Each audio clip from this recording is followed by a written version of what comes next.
अस्सलाम वालेकुम। अब ये जगह देखो, यहाँ पे पानी सूख गया है। थोड़े दिन पहले मैंने यहाँ पे वीडियो बनाई थी कि यहाँ पे इग्रेट्स और हिरन थे, लेकिन पानी सूख गया, वो जानवर चला गया। पहले यहाँ पे पानी नहीं होता था तो जानवर भी नहीं थे।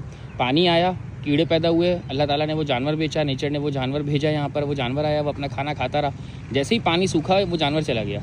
इसका मतलब ये नहीं है कि वो जानवर भूख से मर गया, वो जानवर कहीं और चला जाएगा। ये जो अर्बन वाइल्ड लाइफ होती है वो इसी तरह काम करती है। इसी तरह जो हमारे स्ट्रीट के कुत्ते और बिल्लियाँ होते हैं ना, जब तक कचरा होगा ये आते रहेंगे, चाहे आप TNVR करो या कुछ भी करो।